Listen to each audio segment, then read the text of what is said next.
Biedrībā AGHAS ir 33 biedri, no kuriem aktīvi ir 25 un aptuveni 25 un no dažādām sfērām.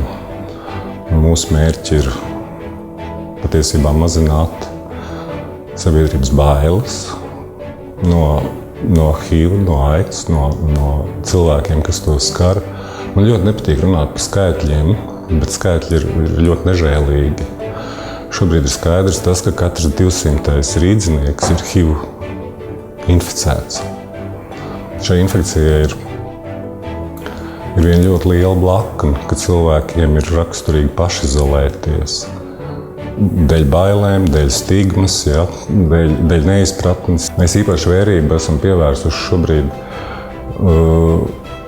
tādam projektam kā Mazulītis nav vainīgs, kuru mēs realizējām pirmoreiz pagājušajā gadā, sniedzot atbalstu HIV inficētajām sievietēm, jaunajām māmiņām.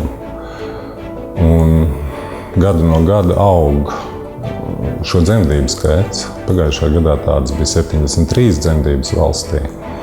Un tendence ir pieaugoša, jo šogad 2 mēnešos ir 19 šādas dzemdības. Un biedrība AGHAS šo projektu realizē. Un pagājušo gadu tas bija pirmo reizi Latvijā. Un projektam bija ļoti skaisti ceļvārdi no sadarbības partneriem, no profesors Bairbs Rozentāls, no doktoras Ilzes Kretsbergas, no Ziedot LV vadītājas Rūtas Dimantas, kurus mēs varam rezumēt varbūt tā, ka Latvijai faktiski katrs bērns ir svarīgs. Arī tāds, kas ir piedzimis HIV pozitīvai mammai. Un šogad, pateicoties Latvijas valsts mēža atbalstam un Ziedot LV, mēs to projektu realizējam visā valstī. Tātad aptverot faktiski visas dzemdību nodaļas, cik Latvijā viņas ir, sniedzot reālu palīdzību, jo šīm sievietēm valsts viņas nodrošina ar medikamentiem. Bet to pašu svarīgāko šīs sievietes nevar sniegt. Viņas nedrīkst barot savus bērnus ar krūts pienu.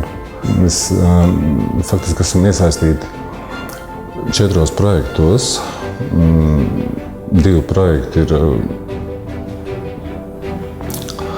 ir projekts Koalīcija pārmaiņām, kur mēs strādājam kopā ar apvienību, ar Baltijas HIV asociāciju un biedrību Mozaīka, lai veicinātu toleranci un iekļaujošāku sabiedrību un pieņemošāku sabiedrību pret HIV pozitīvajiem cilvēkiem. Un otrs projekts ir Latvijas Badīju kustība, ko mēs realizējam kopā ar apvienību HIV LV un Dialogu, kas atkal savukārt sniegs tādu reālu palīdzību HIV pozitīviem cilvēkiem, palīdzot viņiem mājas darbos vai vienkārši sarunās, arī kā morāls un emocionāls atbalsts.